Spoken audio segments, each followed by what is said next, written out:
Et s'il y a un don spirituel que tout enfant de Dieu ne doit pas manquer, c'est les discernements. Vous savez, quelqu'un qui opère avec les dons de discernement, de temps en temps, on peut croire qu'il a les dons de prophétie. Parce que c'est le même esprit. Avec les dons de discernement, tu peux commencer à faire une lecture spirituelle, de telle sorte que si Dieu parlait au travers de celui qui a la prophétie, vous allez dire la même chose. Avec les dons de discernement, tu pouvais être en couple ou tu peux être seul. Tu examines, tu essaies de voir avec l'aide du Saint-Esprit comment les choses se déroulent. Tu commences à constater des éléments qui démontrent que la famille est contrôlée. Que dans notre famille, apparemment tout va bien. Mais ce n'est que, n'est-ce pas, un bien-être de surface. Ce n'est qu'un bien-être apparent. Mais dans le fond, il y a quelque chose que le diable prépare. Il y a quelque chose, il y a un coup que le diable est en train de préparer. Quelqu'un qui a les discernements peut aller au-delà des apparences. Quelqu'un qui a les discernements, c'est quelqu'un qui voit, c'est comme si Dieu te prête ses yeux, tu vois avec les yeux de Dieu. Dis avec moi, Seigneur, j'aimerais voir comme toi tu vois. Pourquoi beaucoup de gens ne prennent pas de bonnes résolutions à temps? Pourquoi beaucoup de chrétiens sont souvent dans le mode guérison et non pas dans le mode préventif? Pourquoi? Tout simplement parce qu'ils n'ont pas le discernement. Ils n'arrivent pas à comprendre que ce qui se passe dans ma famille, ce qui est arrivé à papa, les esprits qui l'ont vécu, qui ont vécu mon père, qui ont vécu tous ceux de la génération de mon père, ce sont les mêmes esprits qui vont m'attaquer. Parce que le sang qui coule dans mes veines, c'est le sang de mon père, c'est le sang de mon grand-père. Ce sang-là, avant de venir à moi, c'était dans mon père, c'était dans ma mère. Le même combat, les esprits qui ont attaqué ma lignée, les esprits qui ont blessé ceux qui m'ont précédé, chercheront aussi à me blesser. Et s'ils finissent avec moi, ils blesseront ceux qui viendront après moi. Quand tu as les discernements, tu vas comprendre que je ne dois pas laisser les choses continuer ainsi. Parce que si moi aussi, on arrive à me vaincre, ça veut dire que ma fille, mon fils, va vivre le même sort.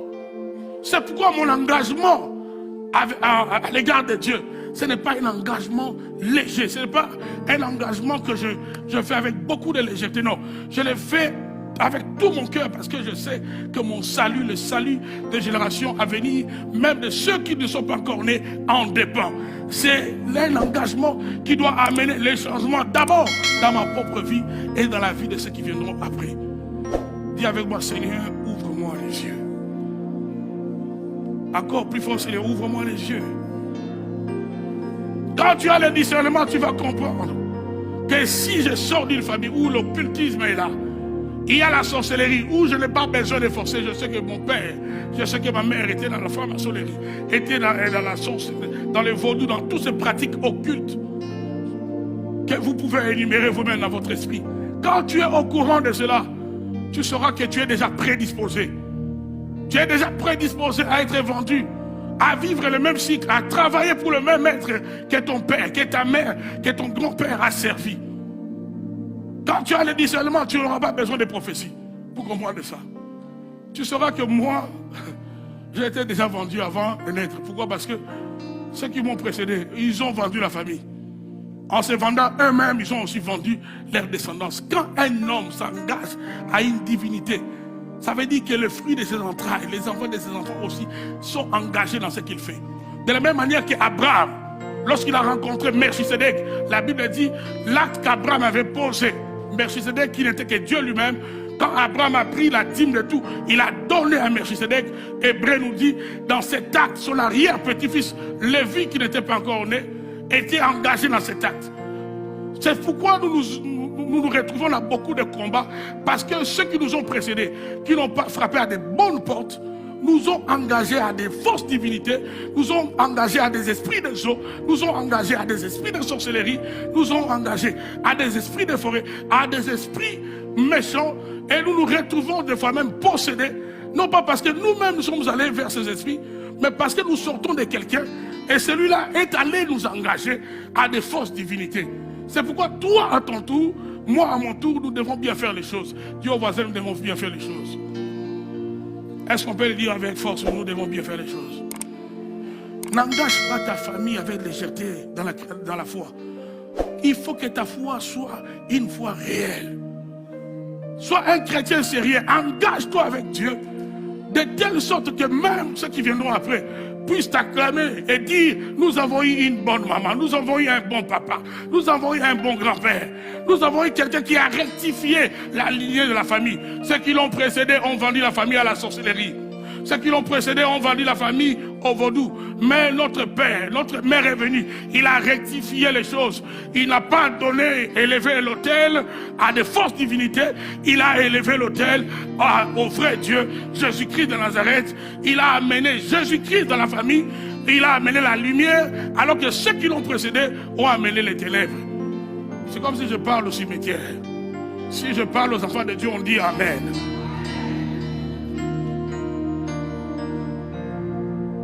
Israël était dans un cycle. Et puis remarquez qu'est-ce qui s'est passé ici. Comme Dieu les livrait, les ennemis d'Israël ici, c'était les ennemis les plus méchants de l'histoire d'Israël. Les Madianites, les Amalécites, pardon. Et les fils de l'Orient. C'était des peuples jaloux d'Israël.